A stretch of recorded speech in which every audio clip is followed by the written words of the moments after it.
5, 4, command engine start. 2, 1. And at 90 years old, Captain Kirk from the original Star Trek series will become the oldest person to have ever traveled to space. Stand by touchdown. Stand by touchdown. There is Mother Earth and comfort, and is there death? I don't know. But is that death? Is that the way death is? Whoop, and it's gone. Living long is only part of the way, you know. Yeah. Then what do you do with that long life? Well, you say yes to opportunity, and to joy, and to the quality of life. Saying yes to life.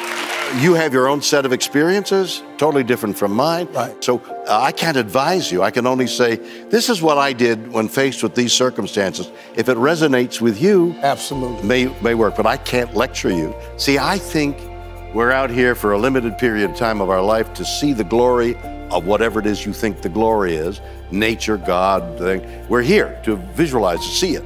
And then we disappear. Of course, we don't know where we disappear to. Yeah. That's all up to your opinion and my opinion. That's right. But look at this opportunity. No matter what your circumstances are, you're breathing in the air and you're seeing the sky, and it's all awesome. Yeah. Man. Let's meet me on the bridge. You know, we have more in tune with an earthworm than anything else. Our DNA is like 55% of an earthworm. And the trees and us have the same. We're all linked. We're all one.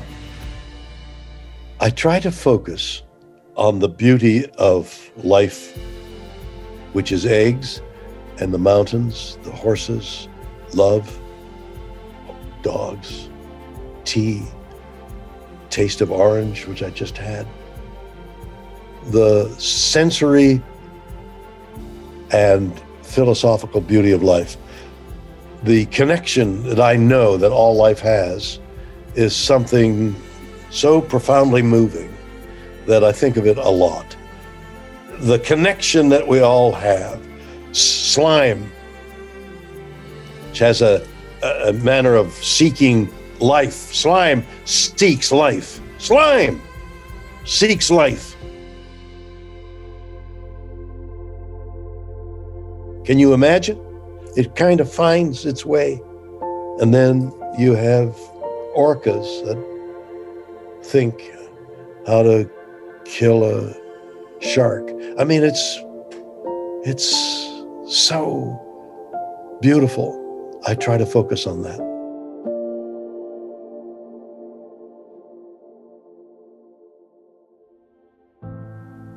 I think we die and our bodies are consumed and we enter the universe. In fact, there is this thing where you are buried in a pod and then a tree is placed over that pod and the tree gets nourishment from your body and you in essence become the tree. That's how I want to go. All our names will fade into dust, and then in the shortest while you'll be a non-entity, a mote of dust in the air, and so will I, and everything will be forgotten. But what won't be forgotten is the good deeds you're doing here, or the good deeds we do in life reverberate, like the butterfly effect, and that's what, although we personally won't be remembered, the effect you have by helping somebody or something, that's what won't be forgotten. Loneliness, being alone, the fear of being alone, is a huge part of what I am. At this grade school that I was attending, the teacher on Valentine's Day said, everybody send the people you like a Valentine. Everybody's going to get a Valentine. Some intuition, even as whatever I was, 6, 7, 8 years old, I sent myself Valentines, and those were the only Valentines I got. So that, why, I don't know. I'm of the illusion that everybody is lonely at one time or another, and some people more than others. The way out is family and friends and participation in a variety of things: a show, a movie, work, a charity, helping other people, training animals, and being part of a larger. I mean, the whole unit, the whole human race is divided into units to deceive loneliness, from the family unit to the tribe to the nation to the collection of joining in order to avoid loneliness, so you won't be alone. Every major episode of your life is tearing away from what you thought was permanent, and there's no permanence. Change is the nature of the universe, and everything is changing, and can we accept that change? And you look at that change and think, my God, I'm moving my house, I'm moving to another area, I'm going someplace else. Somebody just died, what do I do? It's if you look at your life, it's constantly changing and evolving to something, and those connections that you had, you no longer have. And for me, it's like, wow. How do I understand changes in life?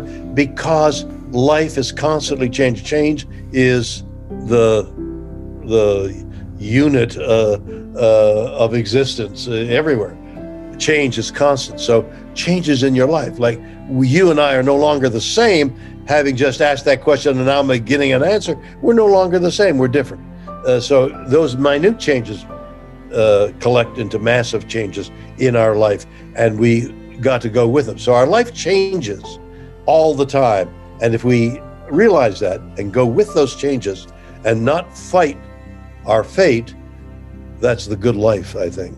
The bad life, the life of turmoil, is trying not to change.